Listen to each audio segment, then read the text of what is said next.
Olá, terceiro ano! Tudo bem com vocês? Hoje vamos iniciar o estudo sobre um novo capítulo da disciplina de Ciências, que é o capítulo 10, que fala sobre plantar para colher. E vamos iniciar esse capítulo estudando sobre o solo. Vamos então comigo? Mas então, como nós podemos compreender o que é solo e como ele é formado? Temos aí a explicação de que o solo ele é composto de pequenos grãos de rochas que se decompõem pela ação do clima e de organismos vivos, como os fungos e os líquens. Os líquens, eles são organismos formados por associação entre algas e fungos. Existem vários tipos de solo e nós podemos observar a diferença na cor, na textura, no cheiro, no tamanho dos grãos de terra, na permeabilidade e etc. A diferença entre eles é explicada pela decomposição de rochas distintas, pela quantidade de matéria orgânica presente e até mesmo pelas ações humanas durante a exploração desses recursos, pela extração de minérios, cultivo, expansão das áreas destinadas à pecuária e etc. Então, nessa imagem aí ao lado, você consegue observar alguns exemplos de solo. Vamos agora estudar um pouco sobre os tipos de solo.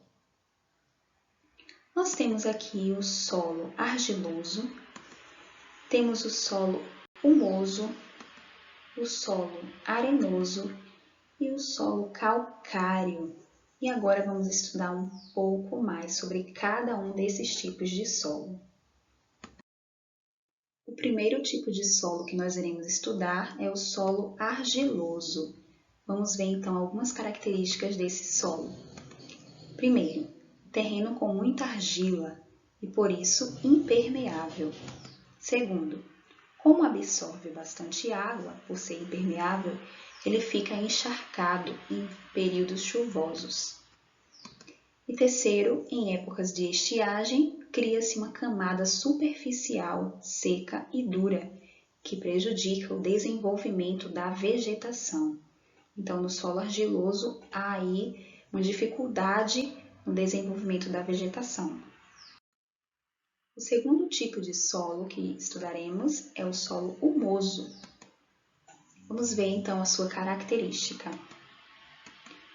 Ele é rico em material orgânico, o humus, e é excelente para o cultivo. Então, diferentemente do solo argiloso, no solo humoso existe aí a possibilidade do cultivo, porque ele é rico aí então em matéria orgânica, que facilita e ajuda no processo de desenvolvimento da vegetação. O terceiro tipo de solo, então, é o solo arenoso.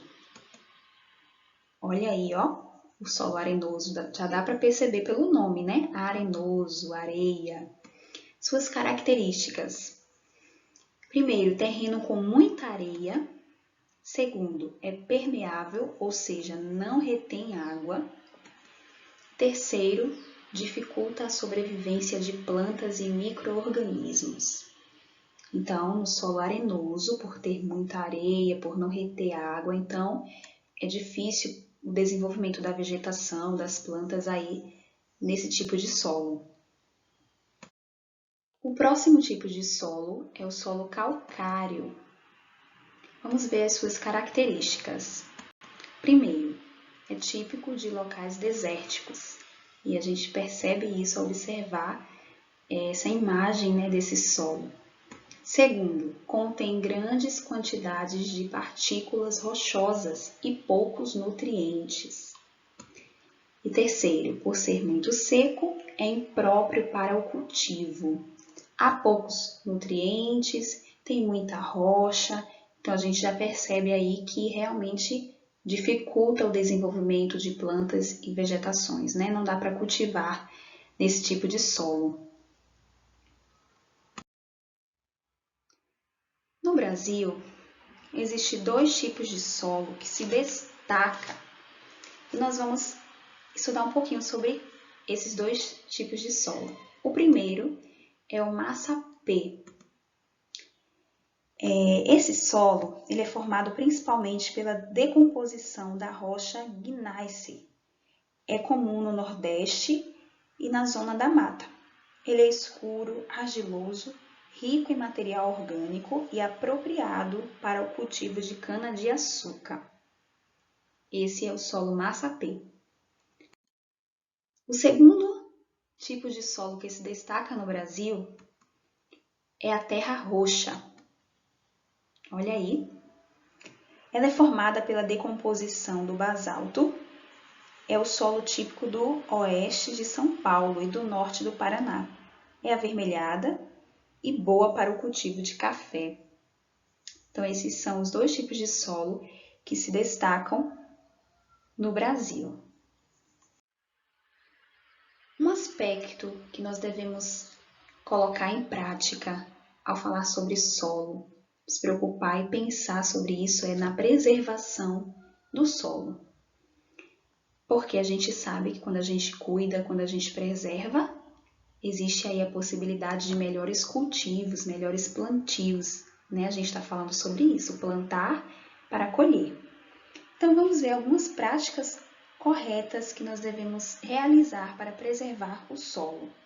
Alguns exemplos são descartar adequadamente o lixo, evitar o uso de agrotóxicos, não realizar queimadas em áreas cultiváveis e etc. Essas são algumas ações que nós podemos realizar para cuidar, para preservar o solo. Um assunto muito importante que nós estaremos vendo também é sobre a agricultura, que é uma das principais atividades humanas em que o solo é utilizado, que envolve o plantio e o cultivo de vegetais e é fundamental para a sociedade, pois por meio dela obtemos alimentos e matérias-primas para a fabricação de muitos produtos.